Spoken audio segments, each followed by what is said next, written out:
큰 자가 어린 자를, 큰 자가 작은 자를 섬기리라는 그 말씀을 통해서 이 땅에서 성도는 물질과 힘을 의지하는 그런 물질적인 세계관이 아닌 오직 믿음을 통해 주시는 그런 작은 자의 세계관을 가져야 한다고 말씀드렸습니다. 여러분, 우리 믿음의 세계관을 가질 때 무슨 현상이 일어나요? 물질이나 또 세상의 힘을 바라보는 눈이 변화된다고 그랬죠. 변화되어서 물질 앞에서 욕심과 교만이 아닌 오히려 겸손과 또 양보의 삶을 살아갈 수 있다는 것을 아브라함을 통해 또 이삭을 통해 보았습니다. 우리가 흔히 이삭의 믿음이 아버지 아브라함보다 강하지 않다라고 우리가 생각할 수가 있죠. 그런 생각을 왜 하느냐 하면 하나님께 인정받은 아브라함의 그 거의 완전한 믿음과 이삭의 믿음을 비교하기 때문에 그렇습니다. 하지만 아브라함의 신앙이 그렇게 하나님을 경외함으로 인정함을 하는 게 받기 전에는 어땠습니까? 그의 믿음도 정말 갈대처럼 이리저리 흔들렸다는 것을 우리가 보았습니다. 하지만 이삭은 달랐어요. 이삭은 어린 시절부터 기도하는 사람이고 묵상하는 사람이고 무엇보다도 순종하는 사람이었죠. 아버지 말만 믿고 번제단 위에 자신의 몸을 맡긴 정말 순종의 사람이었고 자신의 아내 될 사람을 그의 종 엘리에셀이 찾으러 갔을 적에 하루가 멀다하고 들에 나가서 어떤 여자가 아니라 하나님께서 아내를 찾게 하셔서 같이 오게 될 것을 믿으며 기도했던 사람이거든요. 그리고 결혼 후에도 그가 아브라함이 과거에 보여주지 못했던 기도의 사람이라는 사실을 오늘 본문은 기록하고 있는데요. 공교롭게도 이 리브가도 이삭의 아내인 리브가도 그 시어머니 사라처럼 결혼했지만 아이를 이렇게 가지지 못했죠. 똑같은 상황을 맞이했는데요.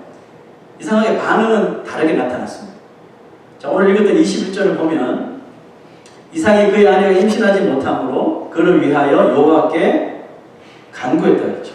간구하며 여호와께서 그의 간구를 들으셨으므로 그의 아내 리브가가 임신하였더니 마찬가지 아버지 아브라함도 똑같은 경우가 있었죠. 자, 그 아버지 아브라함 어떻게 반응했나 봅시다. 사례가 아브라함에게 이르되 여호와께서 내 출산을 허락하지 아니하셨으니 원하건대 내 여종에게 들어가라. 내가 혹 그로 말미암아 자녀를 얻을까 하노라 하매 아브라함이 사례의 말을 들으니라. 이삭은 임신하지 못함으로 그를 위하여 여호와께 간구했지만 아브라함은 사례의 계획대로 어떻게 보면 사례에게 순종한 모습을 보였습니다. 이 구조를 보고 우리가 아브라함은 기도하지 않았구나 이렇게 생각할 수 있는데 아닙니다. 아브라함도 정말 이삭 못지않은 기도의 사람이었죠. 단지 이삭과 차이점을 말하라고 하면 기도 중에 찾아온 시험에 아브라함이 굴복했다는 그런 차이점이 있습니다. 이삭은 40세에 결혼을 하죠. 40세에 결혼해서 리브가를 만나고 60세에 이제 자녀를 낳았는데요. 그러니까 20년 동안 하나님께서 자녀를 주지 않았지만 딴 생각 품지 않고 흔들림 없이 그저 매일같이 하나님께 매달렸다는 거죠. 그 말은 이 기도가 하나님 앞에 응답될 때까지 중단하지 않았다는 말이죠. 이삭은 참으로 인내의 아이콘이고 정말 끈질긴 기도의 사람이었다고 믿습니다. 하지만 이삭이 이렇게 순종과 기도의 사람이 될 수 있었던 것이 자신의 스스로 된 것이 아니라 바로 아버지 아브라함의 믿음의 삶이 이 이삭에게 큰 영향을 끼친 사실을 또한 우리가 부인할 수 없는 것이죠. 여러분, 이삭이 아버지처럼 자녀를 얻지 못했을 때 아브라함이 이삭에게 무슨 말을 했을 것 같습니까? 무려 20년 동안 손주를 못 봤으니까 야, 응답이 없는 거 보니까 너 나랑 같은 케이스네. 나처럼 한번 해볼래? 아브라함이 역시 이삭에게 이렇게 이 조언을 했을까요? 그렇다면 오늘 우리가 아브라함을 믿음의 조상이라고 말할 수 없겠죠. 기도하라는 말도 했겠지만 제 생각은 그래요. 어느 순간 때가 되었을 적에 아브라함이 이런 말 했을 것 같아요. 자신의 부끄러운 과거 이야기. 약속을 기다리지 못하고 몸종 하갈을 통해 아이를 얻었던 사건을 그 이야기를 들려주면서 이삭은 하나님의 약속을 무슨 일이 있어도 끝까지 믿고 인내하는 사람이 되기를 당부했을 거예요. 왜냐하면 하나님의 언약은 실수가 없고 분명히 하나님의 때에 이루실 것을 믿었기 때문에 그렇습니다. 실패를 통한 경험이 있습니다. 근데 사람들은 대개 성공을 통한 경험을 더 우선시하죠. 그래서 자기가 영향권에 있는 사람들에게 자신의 성공담을 들려주고 자신의 자녀들에게 자신의 과거에 이루었던 일들을 많이 들려주면서 그렇게 하라고 말을 합니다.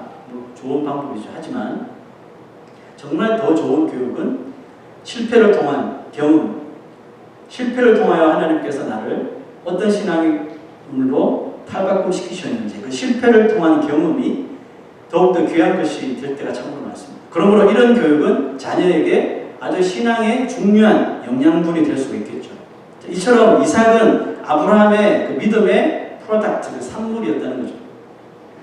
그러나 부모가 아무리 이 자녀를 믿음의 길로 이끌려고 해도 그 자녀가 전혀 거기에 관심을 두지 않고 세상의 길을 택한다면 이야기가 달라질 수 있습니다.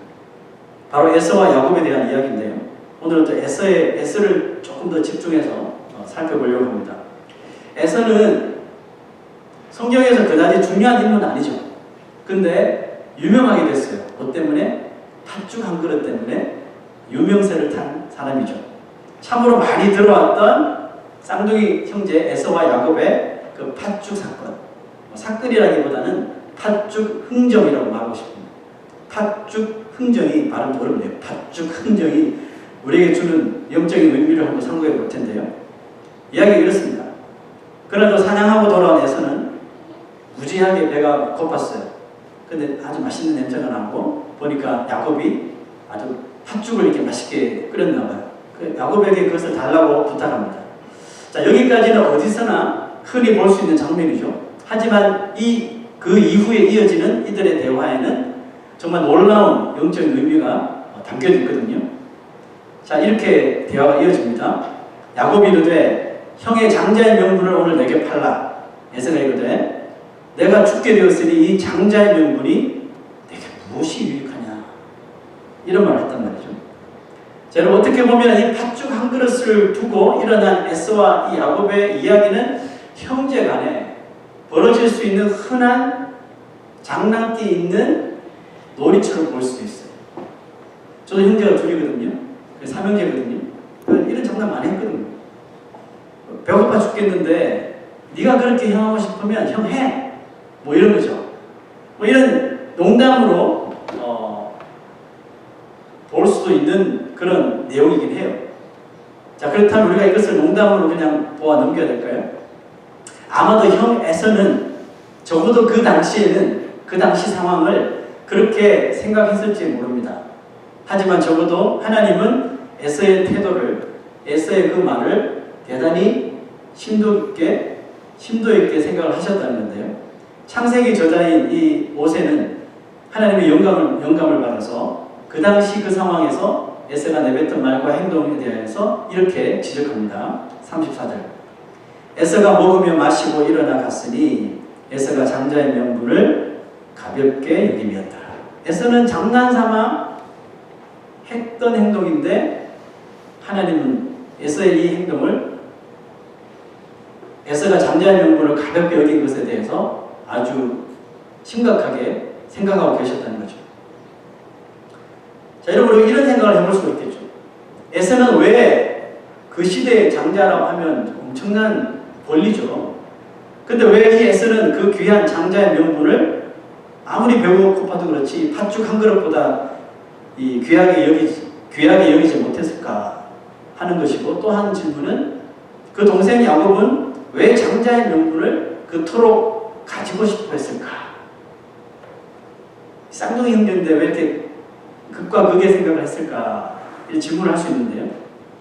저는 이런 답을 유추해낼 수 있는데, 장자의 명분이 눈에 보이지 않는 것이기 때문이었다. 이렇게 생각할 수 있습니다. 한 사람은 아무리 귀한 것이라고 사람들이 말하고 닳도록 말하지만 이게 눈에 보이지 않기 때문에 그것을 하찮게 여깁니다.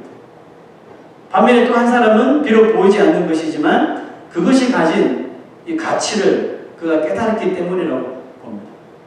에서와 야곱은 아버지 이삭을 통해 신앙을 물려받았을 뿐만 아니라 할아버지 아브라함을 통해서도 아마 적지 않은 영향을 받았을 거라고 믿는데요.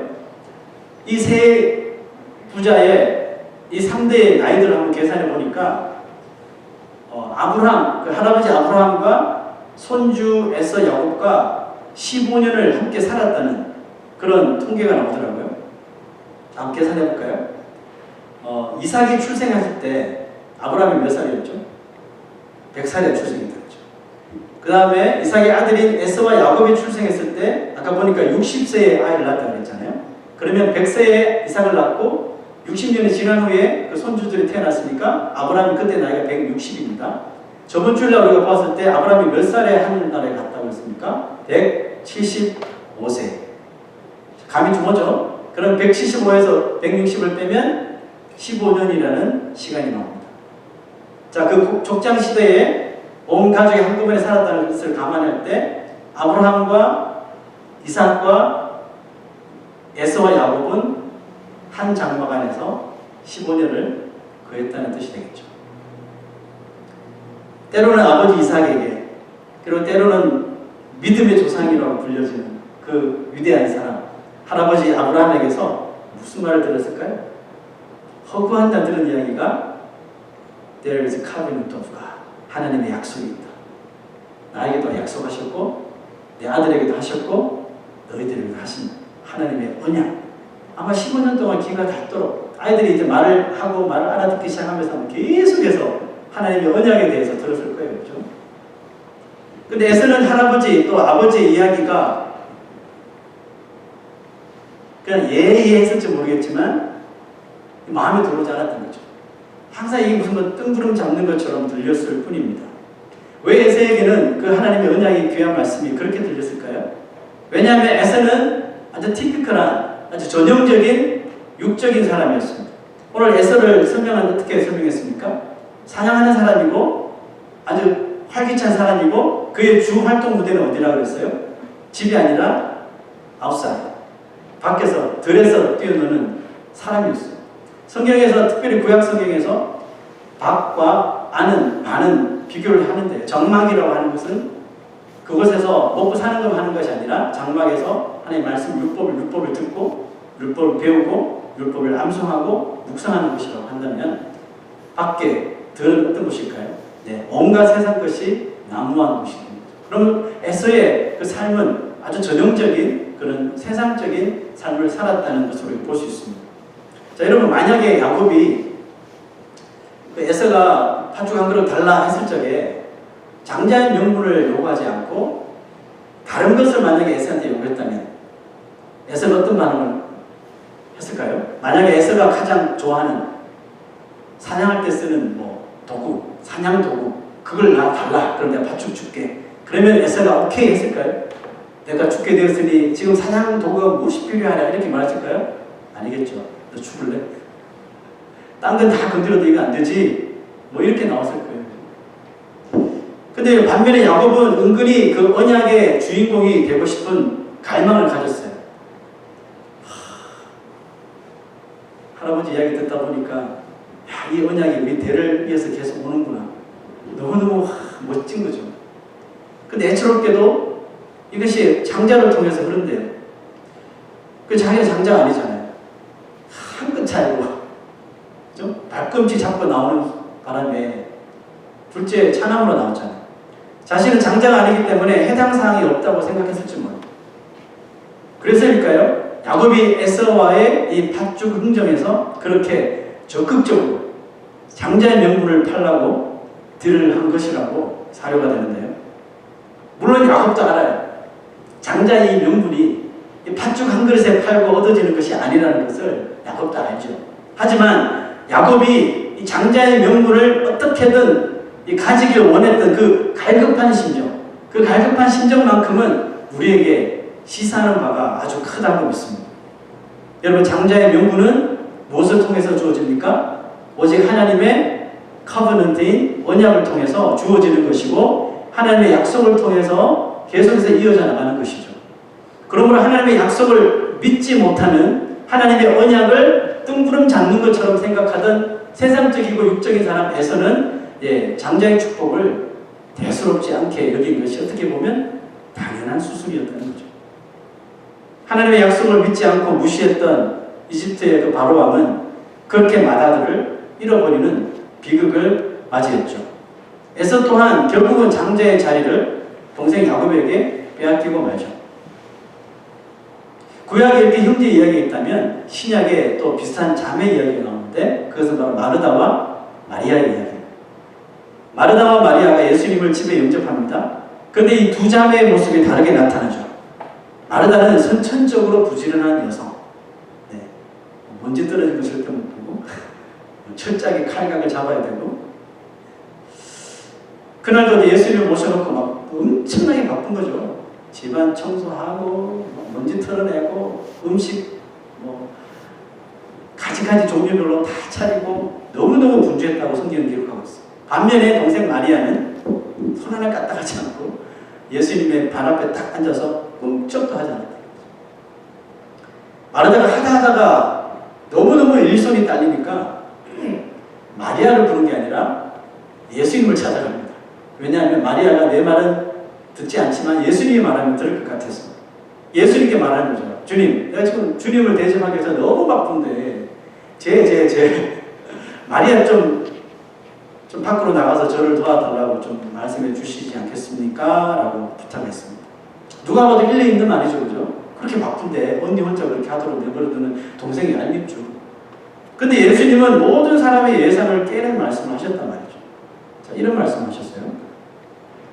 읽어볼까요? 시작. 마르다야 마르다야, 네가 많은 일로 염려하고 근심하나 몇 가지만 하든지 혹은 한 가지만이라도 족하니라. 마리아는 이 좋은 편을 택하였으니 빼앗기지 아니하리라.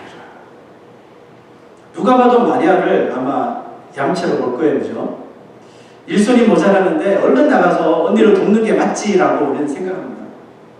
물론 인간적으로 볼 때 그것이 인지상정이고 합리적인 말이죠. 근데 예수님은 왜 오히려 마리아를 칭찬하고 마르다를 책망하는 듯한 뉘앙스로 말씀을 하셨을까요? 혹 한 가지라도 족하니라 라는 말씀하셨어요. 이 한 가지를 예수님은 좋은 편이다 이렇게 표현하셨어요. 여러분, 이 한 가지 좋은 편이 어떤 일일까요? 그것이 바로 예수님의 말씀을 듣는 것이었다는 거죠. 둘 다 예수님을, 그러니까 마르다나 마리아나 누가 먼저랄 것도 없이 예수님을 아주 사랑하고 아주 소중한 분이라고 생각하는 것은 우열을 가리기 힘들 정도로 같았어요. 하지만 예수님의 그 가치를 표현하는 방법에는 차이가 있더라는 거죠. 마르다는 그 가치를, 사랑하는 예수님을 대접을 해야지, 예수님을 대접하는 것에 그 가치를 두었던 반면에 동생 마르다는 예수님의 말씀을 귀담아 듣는 것에 그 가치를 두었다는 거죠. 무슨 의미일까요? 여러분, 우리가 항상 이야기하잖아요. 예수님과 동행하기를 원합니다. 예수님이 우리 가정에 함께 하시길 원합니다. 주님께서 나의 일에 동행하시길 원합니다. 주님께서 내 삶 속에 개입해 주시길 원합니다. 우리가 입만 열면 주님께서 나와 함께 하기를 원한다고 수십 번 우리가 고백하고 말하지만 예수님이 하시는 말씀에 과연 우리는 얼마나 많은 귀를 기울이고 있는가. 그렇게 보면 우리가 예수님을 사랑하고 소중한 분이라고 믿는 것은 똑같지만 마르다와 같은 가치관을 가지고 예수님을 바라보고 있지는 않은지요. 구약에서 자주 등장하는 이 장자의 원리, 이 장자권은 신약시대에 누구를 의미할까요? 신약시대로 건너와서는 바로 하나님의 자녀된 성도를 가리키는 단어죠. 우리가 하나님의 자녀가 될 수 있는 길이 무엇입니까? 한마디로 말하면 to believe Jesus, 예수 그리스도를 믿는 것이죠. 그것을 여러분 우리가 어떻게 알게 되었어요? 누군가를 통해서 들을 수도 있지만 결과론적으로는 기록하신 하나님의 말씀에 쓰여있기 때문에 그것을 믿는 것이죠. 그렇습니까? 성경은 텍스트죠. 일단은 문자로, 다른 책과 다름없이 문자로 기록되어 있지만 우리가 가지게 된 믿음은 이 눈에 보이는 이 문자를 믿는 것이 아니라 문자를 통해 기록된 보이지 않는 하나님의 나라, 또 하나님의 그 약속을 믿는 것인 줄 믿습니다. 그러므로 누구든지 이 좋은 편을 택한 사람, 마리아처럼 이 좋은 편을 택한 사람은 절대로 하나님의 나라와 또 하나님의 그 약속을 빼앗기지 않게 될 것을 믿습니다. 그런데 하나님은 언제나 우리가 가진 이 믿음을 점검하시는 것을 참 좋아하시는데요. 하나님이 사용하시는 여러 방법들이 있죠. 우리의 믿음을 점검하는 여러 가지 방법들이 있지만 주로 사용하시는 것은 이런 것 같아요. 눈에 보이는 것들, 우리 눈에 보이는 것들 슬며시 감추시든지 다른 데 치우시든지 망가뜨려 버리시든지 이런 방법을 택하실 때가 있어요. 그 사람마다 좀 차이가 있겠지만 어떤 사람은 예수님을 정말 믿으면서 의지하면서도 예수님보다 더 시선을 두는 것이 돈일 수도 있고, 어떤 사람은 뭐 집일 수도 있고, 어떤 사람은 자녀일 수도 있고, 어떤 사람은 자기 자신일 수도 있고, 어떤 사람은 백그라운드가 될 수도 있고, 그렇죠? 그때 하나님께서 우리의 믿음을 점검하실 때 예수님보다 우리가 더 관심 있어 하고 하루 종일 오래 이 눈을 떼지 못하는 그것을 어느 날 한번 슬쩍 치워보시는 거죠. 어떻게 우리가 반응하는지 보시는 거죠. 그럴 때 일어나는 우리의 반응을 통해 하나님은 우리가 과연 어떤 것을 좋은 편이라고 택하고 믿고 살아왔는지 우리의 눈으로 똑똑히 보도록 하시는 거죠. 우리 인생은 그것이 하나님의 테스트인지도 인지하지 못할 정도로 불만을 곧바로 터뜨리는 경우가 많죠. 그죠? 하루 종일 눈에 오래 둔다는 것은 내가 그만큼 거기에 가치를 두고 그것을 가장 내 인생에 필요한 것으로 삼는다는 뜻이겠죠. 그러므로 마르다처럼 불평하며 불편한 마음을 가차없이 주님께 그냥 내뱉어 버리는 거죠. 아니 일이 잘 되도록 해달라고 그렇게 기도했는데 왜 일은 더 꼬입니까 주님? 그렇게 기도하는데 왜 내 뜻대로 내 원하는 대로 삶이 되지 않습니까? 라고 불편한 마음을 많이 호소합니다. 과거에 우리 교회가 숫자적으로나 재정적으로나 정말 바닥을 칠 때가 있었어요. 지금도 많은 숫자는 아니지만 여기서 더 바닥을 쳤으니 어느 정도인지 대충 감이 오시죠. 그때 제가 자주 했던, 여러분들한테는 표시는 안 됐지만 하나님 앞에 자주 했던 기도가 있어요. 실망하지 마십시오. 이렇게 내가 기도하고 열심히 하는데 왜 부응이 안 됩니까? 왜 하나님은 나에게 그렇게 관심이 없으십니까? 주님께서 개척하라고 해서 아무도 없는, 아무도 알지 못하는 이 베티슨 땅에 허스슨 강을 예루살렘 강이 아니죠. 요단강을 건너듯이 건너왔는데 왜 이렇게 저를 안 도와주십니까? 이러면서 제가 불만을 제기했다니까요. 모르셨죠? 그때 여러분들 안 계셨으니까. 근데 하나님이 저를 어떻게 나무라셨는지 아세요? 이렇게 말씀하셨어요. 야, 너 이제 보니 나보다는 사람에 더 관심이 많네. 나보다는 더 헌금에 관심이 많았구나. 너 맨날 입만 열면 주님 한 분으로 만족해야 된다고 그렇게 강대상에서 말하더니 보니까 네가 너야말로 주님 한 분만으로 만족 못하는구나. 이제 보니 너 그런 사람이었구나 라고 제 마음에 속삭이시는 것을 느꼈습니다. 우리는 에서의 행동을 보면서 그 아버지가 이삭이고 할아버지가 아브라함이에요. 이 정도 되면 믿음의 길에서 떠날 수가 없는 시츄에이션에 사는 사람이에요. 그런데 이 에서의 행동을 보면서 야, 이 아무리 배가 고프고 그래도 그렇지 이 장자의 명분을 저렇게 장난으로 여기다니 그건 아니지 라고 에서의 철부지 같은 행동을 나무랐을지도 모릅니다.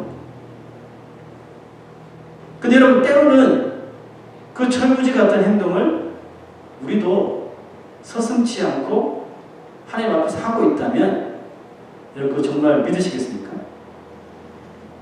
하나님 자녀라는 이 놀라운 명분을 우리는 눈에 보이고 손에 잡혀지는 세상의 그 어떤 것들로 인하여 너무나도 가볍게 이 자녀된 명분을 여겨버릴 때가 많거든요. 그러면 우리는 이렇게 반문할지도 모릅니다. 아니, 내가 언제 성도의 명분을, 하나님의 자녀된 이 직분을 가볍게 여겼나요? 저는 그렇게 산 적이 없거든요. 라고 반문할 수도 있어요. 만약에 그런 분이 이 자리에 계시다면 다음 구절을 자세히 읽어보고 자신을 다시 한번 보시기 바랍니다. 자, 로마서 8장 24절 읽어볼까요? 시작. 우리가 소망으로 구원을 얻었음에 보이는 소망이 소망이 아니니 보는 것을 누가 바라랴. 만일 우리가 보지 못하는 것을 바라면 참음으로 기다릴지니라. 우리가 정말 성도의 삶을 눈에 보이는 것들이 사라질 때에도 내가 하루 종일 내 시선 안에 두고 어루만지고 만졌다 나왔다 만졌다 하면서 이거 없으면 난 못 살 것 같아 라고 했던 것들 있잖아요. 이런 것들이 내 눈에서 사라질 때에도 만약에 내가 전혀 내 믿음에 흔들림 없이 동요함이 없이 오늘 이 말씀처럼 참고 기다릴 수 있다면 제가 개런티합니다. 그 믿음은 하나님께서 인정하실 것입니다. 과거에 제가 그렇게 하나님께 하소연하고 난 후에 하나님께서 나의 그런 현실의 모습을 발가벗기듯이 완전히 발가벗겨서 보게 하신 것처럼 바로 그때 하나님께서 제가 하나님께 약속한 게 아니었어요. 그게 뭐냐면 기다리겠습니다. 기다릴게요. 하나님께서 보내주신 영혼들이 마치 양처럼 각자의 길로 갔지만 만약에 그분들이 있어야 할 것이 이 자리라면 하나님께서 다시 한 영혼 한 영혼을 인도해 주실 것이라고 믿습니다. 그때까지 불평하지 않고 입 닫고 기다릴게요. 이렇게 하나님께 약속한 적이 있었어요. 제가 뭘 택했습니까? 좋은 편을 택한 거죠. 오늘 말씀에 마리아가 택한 것처럼 좋은 편을 택했더니 거짓말처럼 제 마음에 평안이 찾아옴을 경험했습니다. 경험했을 뿐만 아니라 시간이 지나면서 정말 한 사람 다시 돌아오면서 예배의 자리로 또 믿음의 자리로 돌아오셔서 그 자리에 앉아 계시는 것을 보게 하시더라고요. 얼마 전에 또 한 분 돌아오셨죠, 그죠? 물질 때문에 이리저리 움직이는 사람을 세상은 속물이라고 하잖아요. 그죠? 속물이라고 부르는데, 아니, 하나님을 위해서, 하나님의 나라를 위해서, 이제는 하나님을 위해서 살겠다고, 하나님의 나라를 위해서 내 삶을 다 청춘을 바치겠다고, 자신의 삶을 헌신하겠다고 약속한 사람이 바로 크리스찬들 아닙니까? 그렇죠? 주님만 바라보며 살겠다고 노래를 해도 주만 바라볼지라 이런 거 하면서 눈물 흘리면서, 그죠? 하나님 앞에 약속하면서 살았던 사람이 크리스찬인데 당장 눈에 보이는 것들이 좀 사라졌다고 난리를 친다면 하나님 보시기에 과연 그 영혼은 좋은 편을 택한 사람이 맞는지 의심이 들 수밖에 없겠죠. 오늘 겸손하게 나의 삶에 비춰지는 에서의 모습을 인정하십시오. 여러분, 우리는 어떨 때는 나에게는 에서와 같은 모습이 없어요. 나는 하나님의 약속만 믿어요. 살아갈지 모르지만 우리의 모습에도 에서의 흔적이 여전히 남아있다는 사실을 솔직하게 여러분 인정하십시오. 인정하시고 우리의 눈을 다시 하나님께로 돌려드리시기를 부탁합니다.